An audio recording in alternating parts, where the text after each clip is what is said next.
보실 성경 말씀은 요한계시록 11장 3절과 4절 그리고 11절을 보시겠습니다. 내가 나의 두 정인에게 권세를 주리니 그들이 굵은 베옷을 입고 1260일을 예언하리라. 그들은 이 땅의 주 앞에 서 있는 두 감람나무와 두 촛대니 11절 3일 반 후에 하나님께로부터 생기가 그들 속에 들어가매 그들이 발로 일어서니 구경하는 자들이 크게 두려워하더라. 아멘. 세상 말세가 되면 예수님께서 재림하시기 전에 엄청난 사회적 혼란과 그리고 여러 문화적인 또는 정치적인 적그리스도의 통제 가운데서 부자유와 고통이 임할 것입니다. 하나님께서 사람을 그래도 그런 가운데서 구원하시려고 여러 방편으로서 재앙을 내리시고 흉벌을 가하실 때에 회개하면 구원을 받겠죠. 그런데 우리가 인재앙부터 시작해서 보면 사람들이 회개를 잘 안 해요. 심리적으로 저는 그렇게 생각을 해봅니다. 우리 성도가 하나님을 믿으면 구원을 받아요. 그러나 우리가 더욱더 거룩한 생활과 하늘에 가서 하나님 나라에서 받을 상, 그 영광의 모습이 고린도서 15장에 태양과 달과 별과 별들의 빛이 다르듯이 하나님 나라에 가면은 서로 더 존중하고 감사하고 만족하지만은 영광스럽게 이렇게 높임을 받는 그런 영광이 있어요. 그 영광을 미리 땅에 있을 때에 준비하기 위해서 최극치가 순교입니다. 물론 순교적 생활이 더 중요하고 하지만은 그런 삶을 살기 위해서 노력을 할 때에 마귀가 우리를 시험을 합니다. 그때에 이제 병도 들게 하거나 사업이 어렵게 하거나 여러 가지 혼란이 올 때에 또 어려움이 올 때에 하나님 앞에 기도하고 또 신앙을 정진시키고 이렇게 하면은 더욱더 거룩한 생활이 되겠죠. 근데 문제는 우리가 하나님을 믿고 확실히 믿긴 한데 또 하나님을 두려워하고 또한 공경하며 하나님을 경외하며 그거 다 아는데 우리 육신의 본성은 육체를 가지고 있는 이상 보고 듣는 가운데서 그래서 보고 듣는 게 참 중요합니다. 뭘 보고 사느냐, 뭘 듣고 사느냐 대단히 중요해요. 사람이 육신을 가지고 있는 이상 이 인격이라는 것이 자꾸 변합니다. 그래서 타락할 수도 있고요.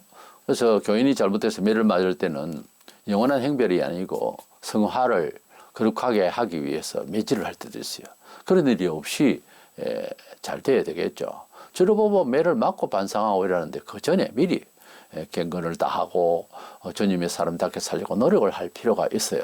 우리 육신이라고 하는 것은 아무도 성자가 못 됩니다. 죽는 날까지 노력을 해야 돼요. 그런 가운데서 이제 마지막 환란이 이제 올 때에 성도들에게는 그 재앙들이 더욱더 거룩하게 하기 위한 동기유발로서 하나님의 세상을 향한 매질로서 생각하고 우리 자신도 성찰하는 그런 생활이 돼야 되겠고요. 그런 가운데서도 너무 힘들게 종말의 환란이 오니까 우리가 낙심될 수가 있단 말이에요. 그랬을 때 하나님께서 아주 그 교회 사회에 엄청난 능력을 가진 우리 성경에 있는 최고의 능력을 가진 두 사람이 나타난다. 뭐 이런 내용이 본장에 나옵니다.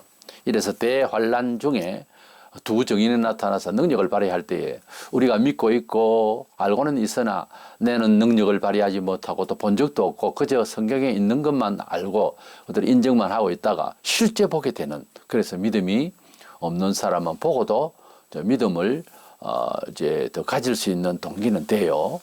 그렇다고 해서 믿는다고 본다고 다 믿는 것이 아니고 믿는다 하는 말로서도 다 믿는 건 아니지만은 그런 증거 자료로서 우리 간증을 통해서도 거의 뭐 보듯이 그렇잖아요.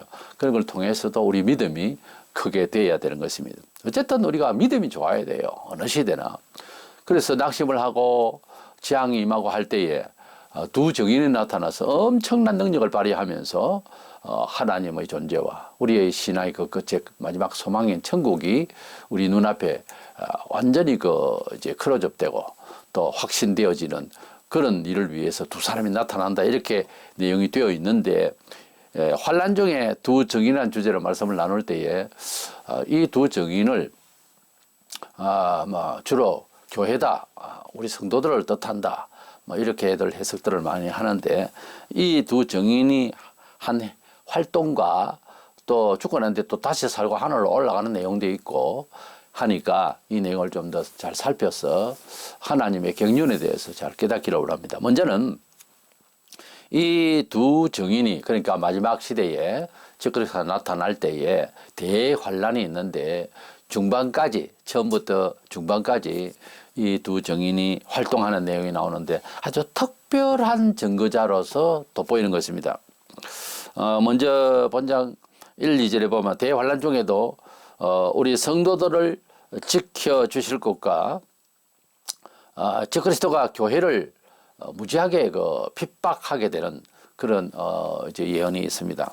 먼저 이 두 정인은 굵은 벼옷을 입고 증거하더라고 했습니다. 1260일 날수를 30일을 한 달로 계산한 유대인의 법에 의하면은 3년 6개월이 됩니다. 이래서 굵은 벼옷을 입고 활동한다고 할 때에 이 굵은 벼옷은 우리 성도들이 회개하는 모습을 띌 때 표현이 있습니다. 누가복음 10장 13절에 보면은 벼옷을 입고 제에 앉아 회개하였으리라. 그래서 벼옷은 우리 성도들에게 맞는 옷이에요. 물론 벼옷이 없는데 사가지고 입으라 그 말이고, 마음속으로 회개할 때 벼옷을 입고 뒷걸을 날리며 회개하듯이 그렇게 회개하라, 그런 뜻이죠. 본문에 보면 두 촛대가 나오는데 당시에는 초가 없었고 이제 감람유로서 등불을 켰습니다. 그래서 두 등불이라 이렇게 표현을 하는 것이 바르게 번역하는 거겠죠. 어쨌든 우리 이제 문화대로 그저 촛대라고만 했습니다만 이 번역은 잘못된 겁니다.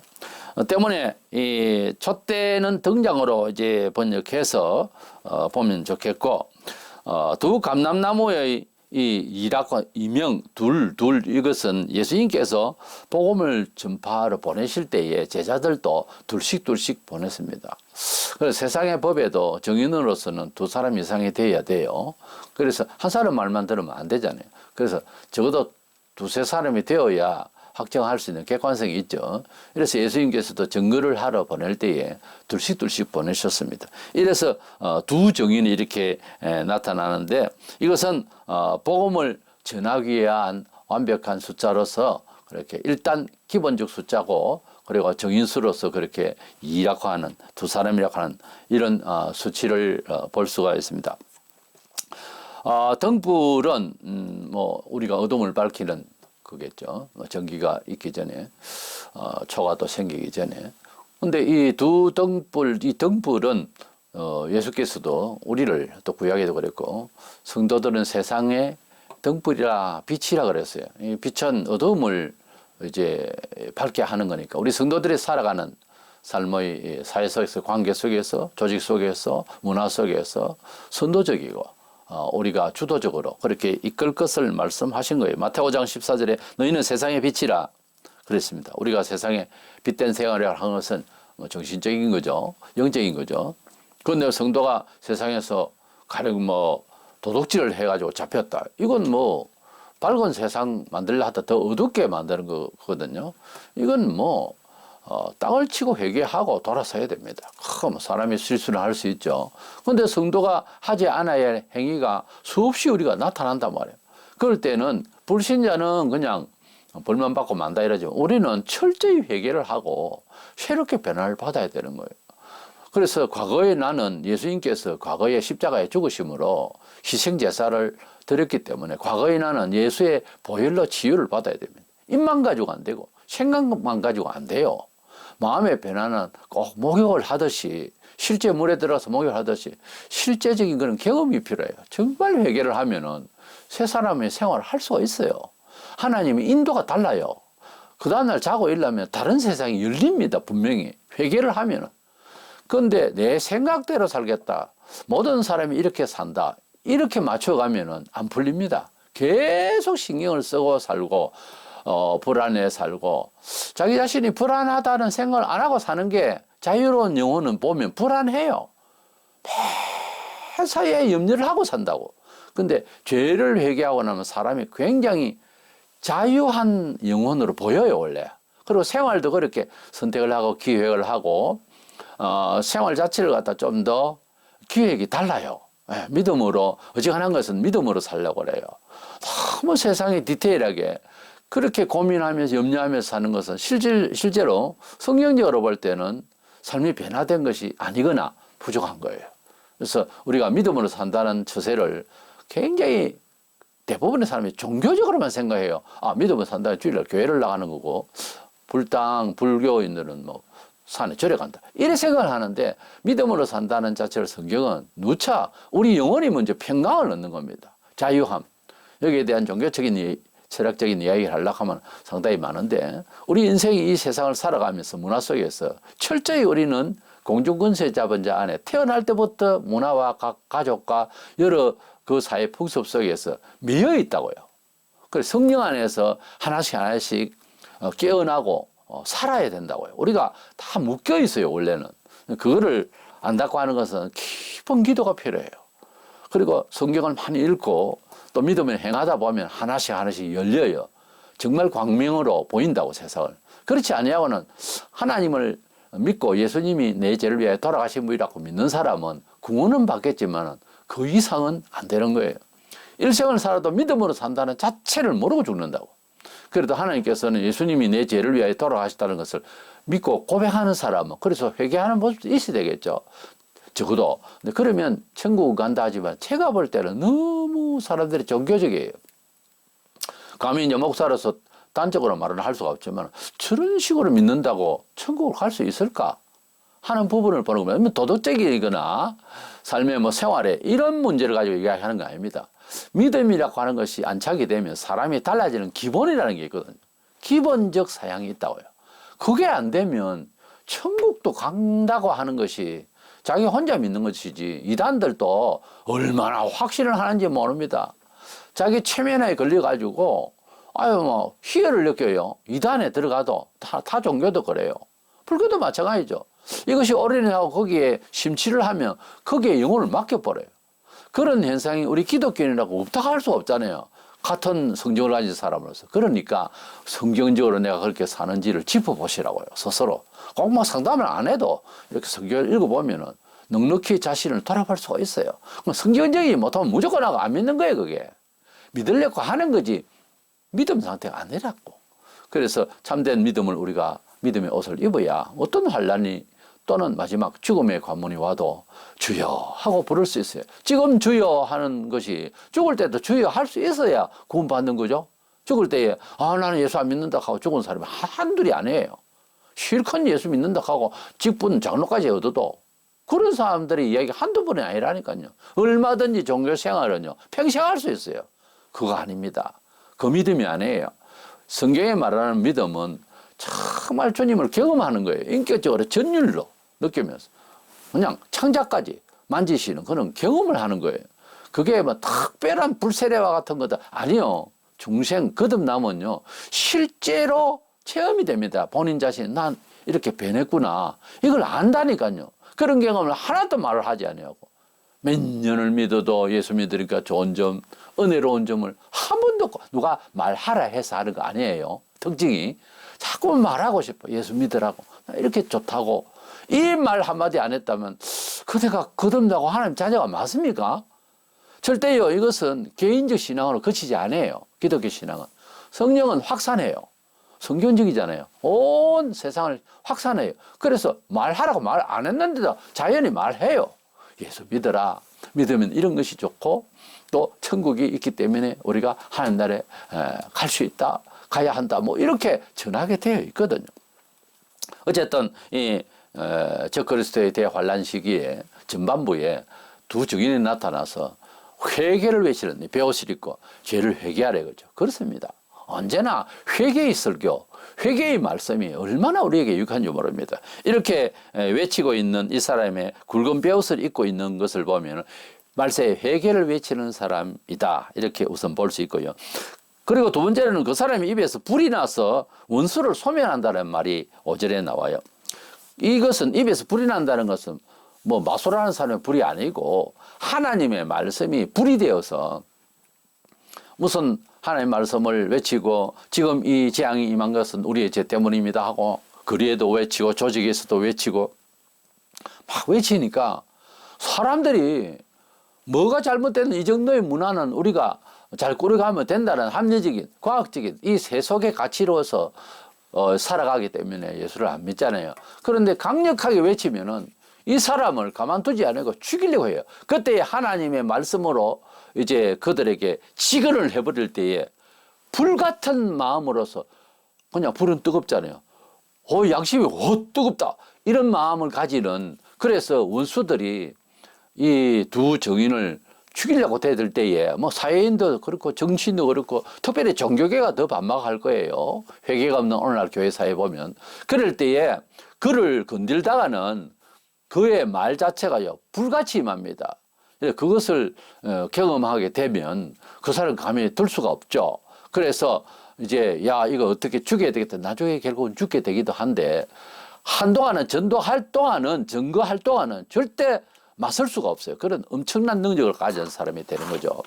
세 번째 보면은 그가 예언한 날 동안에 가뭄이 있게 해달라고 기도를 했는 6절에 보면은 완전히 이제 비가 내리지 아니하고 완전히 마르게 될 것입니다. 이게 가뭄도 이거 보통 재앙이 아니에요. 3년 동안 자 보세요.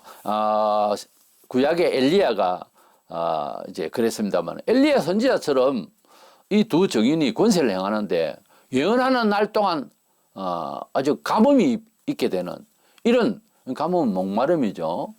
또 우리가 식수에 문제가 있고 심각한 겁니다. 이렇게 능력을 행하는데 야고보 5장 17절에 보면 그가 비가 오지 않기를 간절히 기도한 적 3년 6개월 동안 땅에 비가 오지 아니하고 그랬습니다. 이 엘리야에 대한 이야기인데 이 일을 이 사람들이 이 두 정인이 역사를 한다는 거예요. 그것은 저 사람이 그렇게 기도했다는 것을, 기도한다는 것을 객관적으로 다 알 수 있는 시사적인 문제가 될 거예요. 그분이 이제 활동을. 그렇게 말했는데 진짜 비가 안 오는 거예요. 우리가 천기에 대해서 또는 자연의 법칙에 대해서 하나님이 너무 이제 급하고 원하시면 여호수아가 태양을 머물게 해버렸거든요. 기도해서. 막 지적을 하면서 머물라 이렇게. 그러니까 전쟁을 치르는데 해져버리면 안 되니까 그렇게 한 거예요. 이제 황당하죠, 어떻게 보면. 그러나 그가 전쟁을 이겨야 하고 하나님 뜻을 이루어야 되는 그 간절함이 있기 때문에 평소에 그렇게 말하던 사람도 아니었겠죠. 그래서 갑자기 그렇게 뱉었는지도 모릅니다, 어떻게 보면. 믿음으로. 그래서 우리에게 능력 주시기는요, 참 진정성이 있고 정직하게 예수 믿으면요, 이 자연 만물도 예수 이름으로 순종할 수 있도록 하나님 역사하세요. 예수님은 바로바로 역사하시지만 우리는 예수 이름으로 역사할 수가 있어요. 그걸 또 한번 해볼까? 그러면 안 됩니다. 1000번을 해보셔야 되는가? 꼭 필요하고 정말 당황스럽고 정말 급박하고 이럴 때는요, 하나님 앞에서 하나님이여 달리던 기차라도 설 수 있게 해달라고 할 수도 있고 안 될 수도 있는데 할 수도 있어요. 그런 하나님이 또 역사하시는 하나님 약속을 우리에게 하셨다니까요. 무엇이든지 원하는 대로 구할 때에 그것이 합당하면, 요한은 그렇게 말했어요. 우리에게 합당하면 이루신다고 그랬어요. 그런 하나님과 우리의 관계를 인지하고 믿고 살자 이거죠. 그러니 뭘 두려워해서 인생사 살아가면서 사사로운 일에 그렇게 염려를 하고 부들부들 떨고 걱정이 되고 매사에 그래 살아야 되겠냐 이 말이에요. 우리가 그런 하나님을 바라보고 산다면서 그 하나님을 아버지라고 하라고 예수님 말씀하셨는데 우리 아버지 하나님이신데 그렇게 평안을 가지고서 정직하고 하나님의 공의와 하나님의 말씀 안에서 주간 계절 그렇게 연년마다 살아나가시기를 원합니다. 이래서 하나님은 능력 주셔서 우리를 살게 하셨지 머리 좋게 경제에 밝아서 세상 잘 살게 하시는 분 아니에요. 하나님은 엉뚱하게도 돈 벌게도 하십니다. 그래서 하나님을 믿고 살겠다 하는 이 새로운 처세 꼭 가지시기를 바랍니다. 네 번째로는 이 두 정인이요, 물이 피가 되게 하는 역사를 합니다. 두 정인이 꼭 모세처럼 옛날에 모세가 애굽에서 이스라엘 백성을 데리고 가겠다고 하나님이 그랬다고 했을 때에 증거를 보기 위해서 능력을 행한 일이 있었죠. 출애굽기 7장 20절에 모세와 아론이 지팡이를 들어 나일 강을 치니 그 물이 다 피로 변화하고 그랬어요. 강물이 피가 되었다. 쳐다보면서도 보면서도 안 믿기질 그런 상황이 되죠. 이런 일을 행사를 하는 거예요. 이런 과학 시대에. 도대체 그걸 보고 어떻게 생각하겠냐. 사람들이 과학 만능주의로 살아가니까 하나님의 능력을 보여서라도 우리의 과학의 무능을 보여주는 거죠. 그래서 이 두 정인이 하는 활동이 완전히 이 초과학 시대 아닙니까? 이런 IT와 AI 시대에 그냥 안 될 겁니다. 이 과학을 믿고 하나님 믿지 아니하고 이러고 있는 사람에게 이렇게 막 그냥 강력한 하나님의 역사를 이 두 정인에게 주셔서 이것을 보게 하시고 마지막 때에 사람들이 회개할까 싶어서 그렇게 하시는 거죠.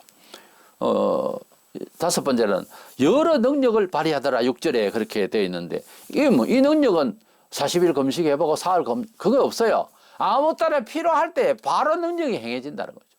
얼마나 대단한 겁니까? 너무너무 무서운 거예요.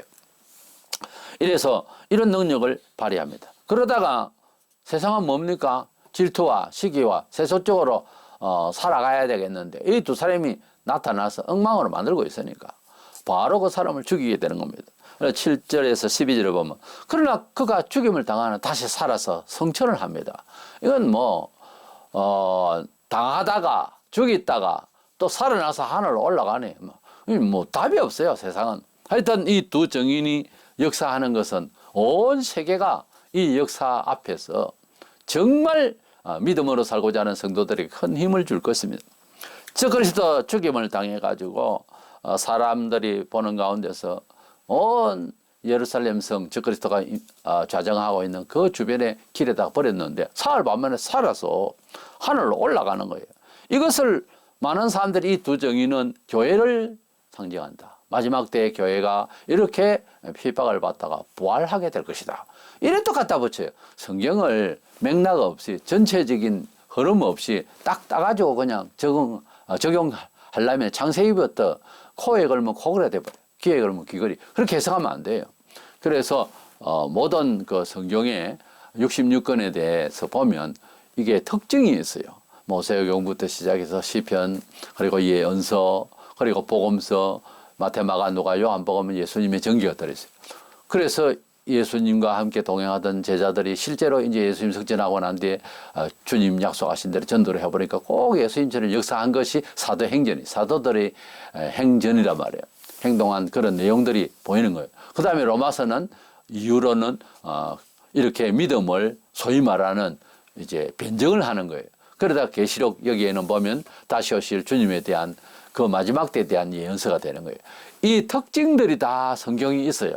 이 특징을 읽고 봐야지 대중 없이 그냥 아무 데나 한 줄을 읽고 은혜가 된다. 물론 은혜는 되지만은 모든 것을 지금 현재 복음으로만 다 받아들이려 하면은 문제가 생겨요. 그 줄은 지금 이 상황을 두고 한 말이 아닌데 그렇게 적용을 시키면은 문제가 된다 이 말이에요.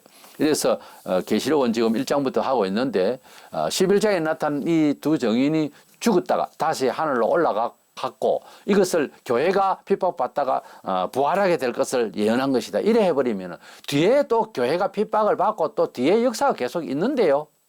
그러니까 이 장면에서 이 두 정인을 교회로 보기에는 중간에 휴가한다 하는 사람도 있어요. 이것을 보고 그렇게 억지를 부리고 해석하면 곤란해요. 보면 이제 본장 14절에 보면은 셋째 화가 속히 이른다 했습니다. 나팔재앙 중에서 가장 큰 재앙으로서 마지막 나팔재앙인데 이 일곱 번째 나팔재앙이 또 이른다 했기 때문에 본장 14절에 그렇게 말했는데 이 사람들이 교회라 해버리면 안 되잖아요. 뒤에 계속해서 재앙이 또 아직 남았고 성도들이 뒤에서 또 핍박을 계속 받는 내용이 13장에 또 나가면 당장 나와요. 그러니까 교회가 휴게한 것이 아닙니다.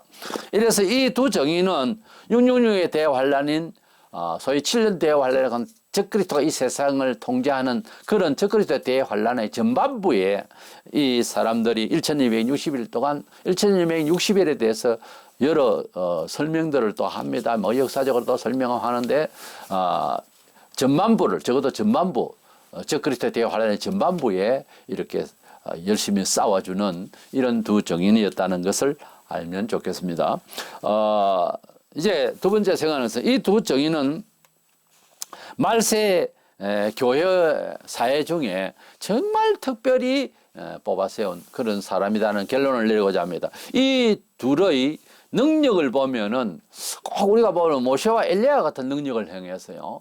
그래서 뭐 비가 오지 않게 한다든가 강물이 피가 되게 한다든가 한 것은 엘리야는 모세처럼 이제 보이잖아요. 그래서 모세는 죽었고 엘리야도 해리바람 타고 하늘로 갔고요. 어떤 사람은 또 엘리야와 에녹이다 하는 사람들은 에녹도 하나님이 데리고 가셨다고 했지. 이 사람들이 장래에 이 거대한 능력을 발휘할 것 같으면 성경 예언에 어떤 언지가 있어야 돼요. 단 한 줄이라도 있어야 됩니다. 이 사람들이 다시 와서 말세에 종말에 나타나서 역사할 거라는 내용이 전혀 없어요. 추정할 만한 내용으로도 말씀한 것이 없어요. 그러니까 모세라든지 엘리야라든지 에녹이라든지 이런 사람이 내려올 것이다. 이건 또 이 해석은 안 맞는 거예요. 억지로 그냥 신비로우니까 그 사람들이 마지막 때 내려와서 역사하지 않겠는가. 그는 성경을 추정할 때에도 대략 흘러가는 내용을 보고 이야기해야지. 그냥 몇 줄 보고 그 뒤에 내용으로서는 모세가 뭘 죽었는데 뭘 또 다시 살아요. 엘리야는 하늘로 올라갔고 에녹도 그냥 데리고 가셨는데 언젠가는 내려와서 역사할 거다. 그래서 엘리야와 에녹이다. 이렇게 할 만한 내용을 찾아보라고. 그게 있는지. 그래서 우리는 하나님께서 우리에게 이런 역사는 대역사거든요. 큰 역사일수록 다 반드시 예언이 되어 있어요. 그 예언을 찾아보라고요. 없잖아요. 그렇기 때문에 그런 사람이라고 결론 지을 수가 없어요. 그래서 이 둘의 능력을 보아서 오해하는 일이 없도록 모세나 엘리야나 에녹이라 이런 사람이 아닙니다. 그래서 이 사람은 말세 교회에 나타날 딱 두 증인이다 그 말이에요. 그 목사가 될지 누가 될지는 모릅니다. 두 번째 은사가 하나님께서 복음을 전가할 수 있는 기술과 능력으로서 은사를 주시는데 이 은사는 모든 사람이 그런 능력을 행할 수가 없어요. 이 두 증인이 역사를 하는데 엄청났죠. 근데 그 역사를 온 교회가 그렇게 하다가 죽었다가 부활한다? 이건 아니에요. 뭔 온 교회가 이런 능력을 행합니까? 두 증인에게 또 보면요. 그 증인 이래서 정관사가 붙어 있어요. 교회를 그 교회 이렇게 할 수가 없잖아요. 그럼 교회는 그냥 아예 안 단체로서 교회죠. 그래서 그 토이스라고 하는 그라고 하는 말이 일반 교인에게 그렇게 교회에게 전체에게 붙일 수가 없는 거예요. 고린도전서 12장 29절에 보면 다 사도에게 있느냐, 다 선지자에게 있느냐, 다 교사에게 있느냐. 제일 끝에 보면 다 능력을 행하는 자에게 있느냐 그러잖아요. 우리가 교회가 능력을 행하는 사람이 있고 능력이 있는 교회가 그렇습니다. 그렇지 못한 사람이 또 대다수고요. 그런데 부러워하는 것은 도전받는 데 있어서는 가질 만한 마음이에요. 그리고 선한 뜻으로 하나님 앞에서 구해서 이제 나도 저렇게 하고 싶다 이럴 때 문제는요. 하나님 물으세요. 기도를 할 때 뭐 좀 묻기도 하세요. 너 받아서 뭐 할래? 내 능력을 그래 줄 수는 있다. 근데 너 능력 가지고 뭐 할 건데? 이렇게 물으실 수 있어요. 그냥 좋아요. 안 받습니다. 못 받아요. 뭘 받아도 그거는 귀신이 역사할 수 있어요. 꼭 받아서 그 일을 해야 될 사정인 것 같으면 복음을 위해서 또는 교회의 건강한 그리고 능력을 위해서 교회 중심적 하나님 중심적 하나님께 영광을 위하여 그래서 능력을 받는다고 하는 것은 왜 받느냐 하면 정인되기 위해서 물질과 뭐 종교적인 어떤 풍성한 신비로운 체험 이런 것이 아니고 오직 하나님의 능력 있는 말씀을 증명하기 위한 능력을 달라는 거예요. 그래서 능력을 이제 발휘할 수가 있는데 능력을 주었다고 해서 어떤 사람이 능력을 발휘하는 것만큼 누가 그렇게 사용을 할 수 있는가도 하나님이 아세요. 주어가지고서 난장판을 이루면은 주어서 너가 더 망가진다 이거지. 생각을 해보세요. 하나님께서 주인인데 교회 주인인데 주님이 그것을 발휘하고 증거하기 위해서 어떤 기술을 주는데 그걸 가지고 교회를 낭패시키면 안 되잖아요. 그런 사람이 마태복음 7장 21절 23절에 보면 나옵니다. 능력을 행했는데 자기 자랑을 위해서 했는지 안 했는지 뚜렷하게는 우리가 모르지만은 그 흐름의 내용을 보면은 자기 중심이에요. 그런 사람이 수도 없이 많아요, 교회사에. 근데 벌을 받아서 버림을 당하고 주님이 심판날 난 널 모른다 이렇게 해버린다고요. 보세요. 능력을 받을 수는 있어요. 분명히 이 사람이 예수의 이름으로 주의 이름으로 능력을 했다고 하긴 했어요. 그랬는데 속은 그게 아닌 거예요. 자기 영광을 위해서 이랬단 말이에요. 어떤 목사님이 천국 가 있는데 가서 보았는데 유명한 신학자로서 정말 천국을 체험하게 돼가지고 여러 가지 비난도 받았지만 신모 목사님이 그랬는데 인터넷에 유튜브에 많이 나오죠. 근데 그분이 가서 보니까 지옥에서 지옥을 또 보게 되는데 아주 선교사라고 하면은 우리가 볼 때 정말 귀한 분 아닙니까? 선교사도 거기에 와 있고 아는 목사, 유명한 목사도 거기 와 있더라는 거예요. 자기가 아는 사람. 대략 주변에서 살필 수 있는, 난 그분을 잘은 모르지만 살필 수 있으면 아, 그 사람이 지옥 갔구나 할 수 있는 사람이 죽었더라는 거지. 지옥에 있더라는 거지. 이거요, 예수 믿고 천국 간다는 말을 너무 가볍게 생각하는 거예요. 그럼 어떻게 생각해야 되느냐. 정말 정말 세상 더티하게 살다가도 어느 날 누군가가 나에게 일침을 줄 때, 예, 제가 잘못했습니다. 바로 할 수 있는 사람. 예, 제가 부족합니다. 바로 할 수 있는 사람. 맞대놓고 싸우기만 하려고 그러지 반성을 하지 않으면 그 사람이 과연 천국형 의식이냐 이거예요. 인격이. 품성 문제가 아닙니다. 사람이 근본이 하나님 앞에서 하나님이 회개를 딱 시키려고 뭔가 충격을 줄 때 그냥 구부려야 되는 거예요. 겸손해지라. 그러면 천국 정확합니다. 그런데 죽는 날까지 회개 안 하는 거예요. 죽는 날까지 내가 내다 이거지. 이 사람은 어떻게 천국 간다고 할 수 있겠느냐가 아무리 교회 나오고 직분이 해도 저 목사로서 분명히 말하지만 그 사람은 구원을 받았다고 확정하기는 어려워요. 어디서 세례를 받고 직분을 받는지 모르지만은.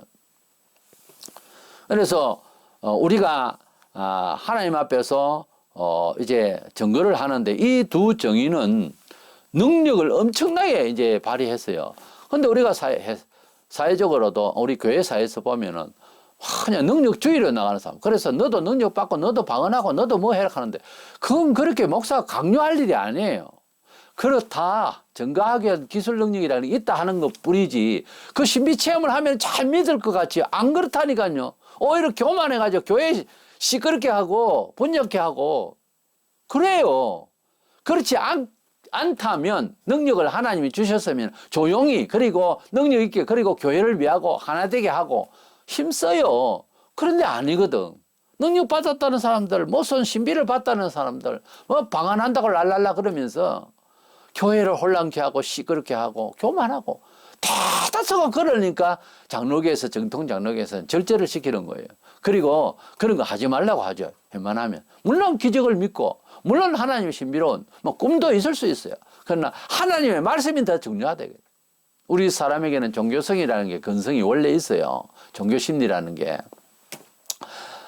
그리고 우리의 그 소위 그 철학가가 말하는 선언적 지식이라는 게 있어서 사람이 가지고 있는 이제 태어나면서 가지는 지식이라는 게 종교적 감성이라는 게 있어가지고 주로 신비주의로 빠집니다. 그래서 세상을 살면서 또 세상의 노하우도 있고 그런데 자국 깨고 살면서 무슨 꿈을 꾸거나 어떤 일이 벌어지면은 통계적으로 어떻게 관망하고 분석하고 분별하는 능력이 하나의 말씀 안에 돼야 되는데 내 기분이나 감정이나 살아온 경험을 가지고서 아 이것이 하나님 뜻이다 그러고 결정을 해버리는 수가 참 많아요. 그래서 우리가 어떤 일을 좋은 일을 하든 어떤 일이 벌어졌든 간에 하나님의 말씀 안에서 이것이 온전히 이해되어져야 되는데 정의 알아야 되고 그런데 알 수 없을 때는 목사님하고 아무래도 목사님이 낫겠죠. 또는 성경을 많이 읽고 이렇게 체계적으로 공부한 신학을 아무래도 해야 됩니다. 우리가 신학을 안 해도 은혜를 받고 하지만 허여 위험해요. 신학 안에서 우리가 신학을 했지만은 신학을 하다 보면 내가 믿는 확신하고 있는 것이 아니구나 하는 것도 한두 가지가 아니에요. 그래서 신학은 과정을 밟아야 됩니다. 그래서 정돈을 해야 되는 거예요. 사람이 가지고 있는 참 위험성이에요. 종교적 위험성이 제일 위험해요. 이거 잘못 가지면 잘못 확실하면 인생은 완전히 종친다니까요. 그래서 하나님 말씀 안에서 훈련받고 준비된 분에게 상담을 할 필요가 있어요. 우리가 스스로 확신하는 건요. 평소에 늘 그러죠. 그러고 있죠. 이거 고쳐야 되는 겁니다. 조심스러운 겁니다. 그래서 하나님 말씀 안에서 항상 습득을 할 수 있도록 해야 되겠죠. 제가 하는 말, 이 두 능력을 가진 사람이 보통 우리가 지금까지 체험하고 경험하고 있고 알고 있는 사람을 상대로 해서 이건 뭐 상대가 안 됩니다. 엄청난 능력을 발휘하는 사람이에요. 그래서 우리가 참 마음이 후련하고 우리 자신들에게는 없어도 그 능력으로서 우리의 예수를 우리가 믿는 주를 이렇게 증명할 때 우리도 협력하고 우리가 응원하고 그렇게 되는 거죠. 근데 그분이 죽었다가 다시 사흘 밤 만에 진짜 살아서 그래서 하늘로 막 올라가는 부활은 아닙니다. 올라가는 장면을 우리가 보게 되는 거예요. 그리고 세 번째로는 그 두 증인이 증거 활동을 하는 무대가 온 세계를 다니면서가 아니고, 물론 우리가 이제 TV를 통해서나 인터넷을 통해서 즉각 요즘처럼 이렇게 되겠지만, 이 사람의 활동의 무대는요, 적그리스도가 좌정하고 세계를 지배하고 있는 예루살렘 성 주변이에요. 그래서 예루살렘 주변에서 국지적으로 이렇게 증거를 하고 있다는 겁니다. 우리 온 세계 교회가 이 두 사람에 대한 증거다, 뭐 이렇게 말하면은 이것은 세계적이잖아요. 예, 온 세상 편만에 있는 우리 만국 성도를 상징한다 하기에는 안 맞는 거예요. 이 두 사람이 증거하는 것은 예루살렘 성 주변이고요. 거기에서 죽었다가 하늘로 올라가는 것은 우리가 TV를 통해서 다 보게 돼 있어요. 그래서 다 알게 돼 있어요. 그래서 국제적인 장소로서 증거를 하고 있기 때문에, 특별히 적그리스도를 상대로 해서 그 주변을 이렇게 증거하기 때문에 이 두 사람은 교회라든지 이런 사람이 아닙니다. 그래서 말세에 교회 중에 한 두 증인이 나타날 거예요. 15절 이하에서 일곱째 천사가 나팔을 불면 세상이 끝나게 될 것을 예고합니다. 18장까지 마지막 나팔 재앙이 연속되다가 19장에서 비로소 주 예수께서 재림하는 환상이 나옵니다. 때문에 이 두 사람의 정의는 그 앞에 일이기 때문에 교회라든지 교회가 그때까지 있다가 중간에 휴거해 버린다든지, 왜냐하면 13장에서 666의 대환란에 살기 너무 어려우니까 중간에 휴거할 거라든지 이렇게들 다 생각을 하고 하는데, 제일 나쁜 신앙이 피하는 신앙이에요. 피신행위의 신앙, 그것이 고급스럽게 말해서 문화 번영주의 신앙이에요. 예, 번영신앙. 잘 먹고 잘 산다 이거지. 물론 그렇게 해주세요. 근데 그걸 목표로 하나님을 믿으면 오작동이 생긴다고. 믿으면 원리도 아닌 소리를 자꾸 하고, 적극적 사고방식이 별 긍정주의니, 이게 전부 성경에 어긋나는 소리예요. 성경에 그렇게 말하는, 순종하고 하나님 역사하는 거지. 내가 긍정적 사고방식, 물론 잘 될 것이다는 생각이 있겠지만, 믿음을 주시면 잘 될 것이다, 이런 말 하는 거하고 그냥 잘 될 것이다 하는 의지하고는 다른 얘기예요. 예. 그래서 그런 식으로 믿는 것은 참된 믿음이 아니죠. 어쨌든 이렇게 능력을 발휘하는 두 증인이 나타나서 더 심화되는 마지막 대환란을 우리가 대비할 수 있는 이런 믿음을 우리 형제가 되는, 넓은 의미 형제 아닙니까? 우리 형제의 종이 이렇게 순교하고 다시 살아서 하늘로 올라가기까지 하는 이런, 우리가 반드시 죽으나 부활 성천할 것이다 하는 그 믿음을 우리가 눈으로 보게 되는, 정말 21세기 끝이 될지 22세기 될지 모르지만 그때 이런 일을 다 보구나 하고, 과연 하나님의 말씀대로 기록대로 이루어지구나, 얼마나 믿음이 좋아지겠습니까? 우리가 봄으로서도 큰 확신을 갖게 되는 거죠. 본장 19절에 보면, 이에 하늘에 있는 하나님의 성전이 열리니 성전 안에 하나님의 언약궤가 보이며 또 번개와 음성들과 우리와 지진과 큰 우박이 있더라. 하늘 성전문이 열린다. 이 말이 뭔가 하면은 바로 이제 주님이 곧 임재할 날이 다 돼간다 그 말이에요. 우리 하나님의 나라가 이제 확 열려서 하나님의 나라에 우리가 입성할 날이 머지않다 하는 뜻입니다. 종말의 때를 살아가는 우리들에게 주는 이 메시지는 여러 형태를 주는데, 특별히 실제적으로 두 증인이 교회 사회 안에서 두 증인, 두 목사님이라 합시다. 이 두 분이 나타나서 실제적으로 이제 보여주는 거예요. 그래서 우리가 지금 현재 믿고 그리 살아야 되는데 그게 잘 안 되잖아요. 워낙 믿음이 부실해가지고 못하고 있어요. 오늘 또 내일 또 언제나 역사하면서 살 수 있는데, 지독하게 본성대로 살거든요. 지독하게 통계적으로, 지독하게 경험적으로만 인생사를 산다고. 이걸 변화먹기 위해서는 깊은 기도와 금식이라든가 아니면 사업이 아예 망하다가 충격이 있어야 또 되더라고. 그러니까 그렇게 되기 전에 하나님 앞에 간절히 하나님 주시는 믿음의 처세, 전능하신 하나님의 손길에 붙들려서 사는 그런 삶이 이루어지도록 날마다 기도하고 때마다 기도하고, 주여 또 내가 염려해서 이렇게 사는데 주님 힘 주시옵소서, 능력 주시옵소서. 물질이 많으면 행복할 것이다. 그래 보호자를 갖다 열댓 명 집을 빽 둘러서 있고 개를 5마리 키우고 그래야 안전합니까? 이건 벌써 불안하다는 이야기입니다. 그렇게 살면 안 돼요.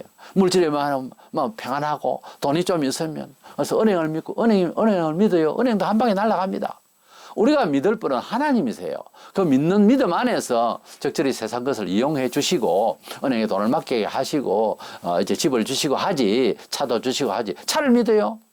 그러면 뭐 탱크를 밀고 가면 난 다친 것이 없겠지. 안 그래요. 탱크는 무거워서도 또 둘러 빠진다고. 그러니까 믿지 말라고요. 세상 걸. 세상 걸 믿지 말고 우리 하나님 의지하여서 주님 이런 방식으로 살게 하십니까? 예, 주님이 인도하시는 대로 살겠습니다. 이런 마음으로 믿음으로 모든 것을 취급하면 안전해요. 안전하고 주신 대로 먹고 주신 대로 입고 주신 대로 가고 주신 대로 자고 이것이 참 중요합니다. 마지막 때가 되면 이 두 증인이 나타나서 그렇지 않아도 막 힘든데 어쩌나 할 때에 이 사람이 탁 나타났어. 즉 그리스도가 나타나가지고 세계를 주도할 때 우리 믿음을 상실하지 않을 수가 없는 그런 위급한 상황에서 두 증인이 나타나서 믿는 거는 이거야 하고 보여주면서 이제 능력을 발휘하면서 최선을 다해서 살다가 이제 죽임을 당하였으나 사흘 반 만에 하늘로 올라가는 것을 보면서 저거다 우리도 이렇게 열심히 싸우다가 가자 이렇게 되는 거죠. 그러니 보세요. 얼마나 말세론을 읽으면서 불안해가지고 중간에 날아간다 그 전에 날아가자 별소리를 다 하거든요. 휴거를 얘기하는데 보세요. 위로를 주시기 위해서 이런 능력을 보여주는 두 증인의 내용이 나오잖아요. 그래 힘을 가지고 있으면 믿음의 힘을 가지고 있으면 된다고 하는 것을 이걸 막 자꾸 보여주잖아요. 또 보여주는 한상만 아니라 실제 이 두 사람이 나타나서 역사할 때 보세요. 우리의 믿음이 이상만 아니라 우리의 믿음의 성경의 내용만 아니라 실제적으로 보여주면 또 힘이 나잖아요. 이래서 걱정 말고 마지막 때가 정말 내년부터 시작된다 하여도 당당하게 맞서서 한번 해보자. 한번 사상으로 붙어보자. 목숨 걸고 주님 사랑하면 반드시 행복하고 평강하고 하나님 나라에서 상임할 줄로 믿고 우리가 이 마지막 시대를 하나님의 말씀 안에서 전투적으로 잘 살아가는 저와 여러분 되시기를 주의 이름으로 축원합니다.